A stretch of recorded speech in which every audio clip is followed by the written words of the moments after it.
Hi friends, welcome to our channel கூட்டாஞ்சோறு விருந்து.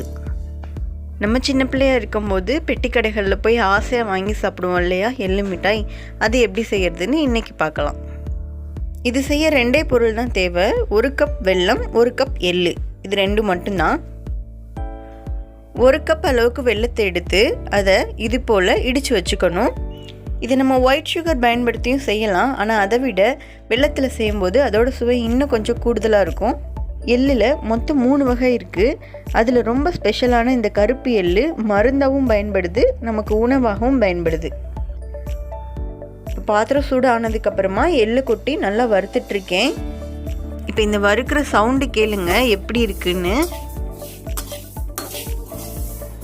சூப்பராக இருக்குல்ல? இப்போ நல்லா ஹீட் ஆனதுக்கப்புறமா ஒரு 30 செகண்ட்லேயே எள்ளெல்லாம் வெடிக்க ஆரம்பிச்சிருச்சு. இங்கே பாருங்கள். எள்ளு வறுக்கும்போது லோ ஃப்ளேமில் வச்சுக்கணும். அதிகமாக வச்சோன்னா கரிஞ்சு போயிடும், அப்புறம் டேஸ்ட் இருக்காது. இப்போ 1 நிமிஷம் ஆயிடுச்சு. எள்ளு நல்ல வாசனையோடு வறுப்பட்டாச்சு. இதை இப்போ ஒரு மிக்ஸி ஜாரில் மாற்றிக்கலாம். இப்போது இதை பல்ஸ் மோடில் ஒரு தடவை சுற்றி எடுத்துக்கலாம். இப்போ பார்த்தீங்கன்னா கொஞ்சம் குருணையாக இருக்குது. இதோட இப்போ நான் எடுத்து வச்சுருக்க 1 கப் வெல்லத்தை ஆட் பண்ணிக்கிறேன். இதை அரைச்சி எடுக்கக்கூடாது, பல்ஸ் மோடில் தான் விட்டு விட்டு எடுக்கணும். இப்போ எள்ளும் வெல்லமும் சேர்ந்து நல்லா மிக்ஸ் ஆகிருக்கு பாருங்கள். எள்ளு அடியில் போய் தேங்கிக்கும்.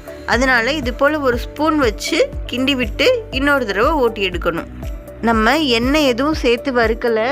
எள்ளிலேருந்து இப்போ நல்லா எண்ணெய் பசை வந்திருக்கு. இந்த ஸ்டேஜ் நமக்கு உருண்டை பிடிக்க கரெக்டாக இருக்கும். சூப்பராக வாசனையோட உருண்டை பிடிக்க தயாராகிடுச்சு. ரொம்ப நைஸாக அரைக்கக்கூடாது. இது போல் கொரகொரப்பாக இருந்தால் தான் சாப்பிட நல்லா இருக்கும். இப்போது இதை உருண்டை பிடிச்சிடலாம். கொஞ்சமாக எடுத்து இது போல் நல்லா கையில் உள்ளங்கையில் வச்சு அமுத்தி உருண்டை பிடிக்கணும். என்னோடய கையில் எள்ளிலேருந்து வர்ற அந்த எண்ணெய் நல்லா ஒட்டுது. அது வாசனையாகவும் இருக்குது, சூப்பராக ஃப்ரெஷ்ஷாக இருக்குது. எல்லோருக்கும் பிடிச்ச இந்த ஹெல்தி அண்ட் ஈஸியான ஸ்வீட்டை நீங்களும் செஞ்சு பாருங்கள். பிடிச்சிருந்தா like, share, comment and subscribe பண்ணுங்கள். தேங்க்யூ.